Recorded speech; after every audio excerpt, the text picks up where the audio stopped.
সংবাদ প্রবাহ বার্তা সদা সত্যতা ও নিরপেক্ষতার সাথে চলে।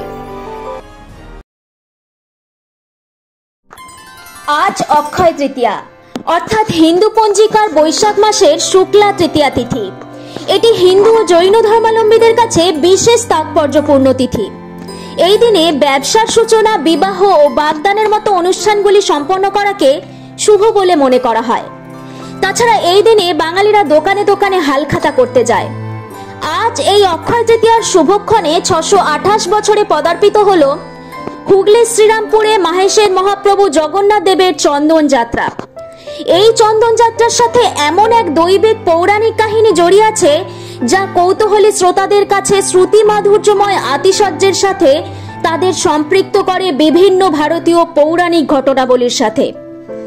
প্রসঙ্গত চন্দন যাত্রা হলো সেরকমই এক উৎসাহব্যঞ্জক পৌরাণিক রীতি। চন্দন যাত্রা চান্দ্র বৈশাখ মাসের শুক্লা তৃতীয়া তিথিতে শুরু হয়ে 21 দিন পর্যন্ত চলে। কথিত আছে ভগবান শ্রী জগন্নাথ দেব এই দিন রাজা ইন্দ্রদম্নকে চন্দন যাত্রা মহোৎসবটি পালন করার জন্য সরাসরি নির্দেশ দেন। যেহেতু ভারতে বৈশাখ মাস অতি উষ্ণ থাকে, তাই চন্দনের শীতল গুণ ভগবানকে আনন্দ প্রদান করে। জগন্নাথের দুই চক্ষু ব্যতীত সর্বাঙ্গে চন্দন লেপন করা হয় এই দিনে। প্রতি বছর পুরীর জগন্নাথ মন্দিরে অক্ষয় তৃতীয়ার দিন এই উৎসব পালিত হয় এবং এই দিনে রথযাত্রা উৎসবের জন্য রথ নির্মাণের কাজও শুরু হয়ে থাকে। সমগ্র উৎসবটি চলে 42 দিন ধরে। কথিত আছে প্রচন্ড গরম থেকে বাঁচতে রাজা ইন্দ্রদম্নকে স্বয়ং জগন্নাথ দেব তার মাথায় চন্দন লেপন করার স্বপ্নাদেশ দেন ও নির্দেশানুসারে রাজা 42 দিন ধরে প্রভুর মাথায় চন্দন লেপন করে। সেই থেকে চলে আসছে এই প্রথা।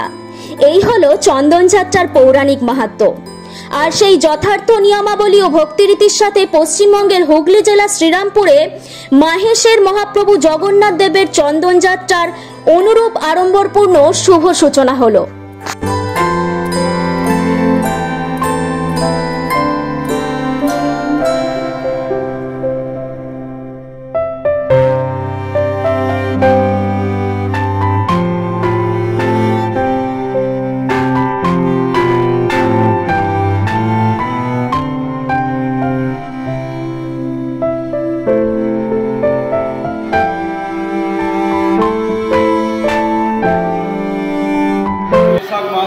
শুক্লা পক্ষের যে তৃতীয়া তিথি, সেই তিথিতেই আজকে অক্ষয় তৃতীয়া উৎসব উদযাপন করা হয়।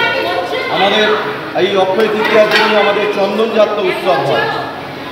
পৌরাণিক শাস্ত্র মতে লিখিত আছে বিভিন্ন গ্রন্থে যে রাজা ইন্দ্রদম্নের কাছে জগন্নাথ দেব প্রকট হয়েছিলেন এবং তাকে নির্দেশ দিয়েছিলেন আমার সারা অঙ্গে যেন চন্দন লেপন করা হয়।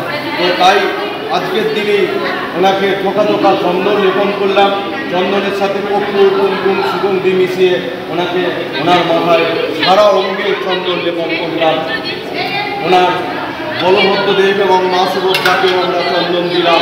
এই টানা 21 দিন ব্যাপী এই চন্দন যাত্রা উৎসব চলবে। এই 21 দিন ধরে বিভিন্ন বেশ হবে। আমরা গতকালই আমরা নতুন বেশে ধারণ করিয়েছি জগন্নাথ দেবকে এবং টানা 42 দিন ধরে আমরা চন্দন লাগাবো এবং টানা 42 দিন পরে আমাদের 43 দিনের মাথায় আমাদের স্থানযাত্রা উৎসব আগামী 22 জুন সকাল 6:30টায় আমাদের অনুষ্ঠিত হবে। এই অক্ষয় তৃতীয়ার দিন এতটাই শুভ, আপনি যে কোনো শুভ কাজ করেন না কেন এই অক্ষয় তৃতীয়ার কোনো ভয় হয় না। কথিত আছে এই অক্ষয় তৃতীয়ার দিনই সত্যযুগের অবসান, ত্রেতা যুগের সূচনা হয়েছিল।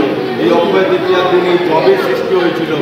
বিষ্ণুর যে ষষ্ঠ অবতার পরশুরাম, এই পরশুরামের আবির্ভাব হয়েছিল। তাই জন্য এই দিনটাকে আমরা পরশুরাম জয়ন্তী বলেও আমরা উল্লেখ করে রাখি।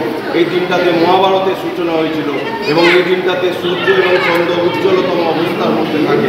বহু তাৎপর্যপূর্ণ এই অক্ষয় তৃতীয়া এবং এই অক্ষয় তৃতীয়ার দিনই আর এক বিভিন্ন গ্রন্থে উল্লেখ পাই আমরা।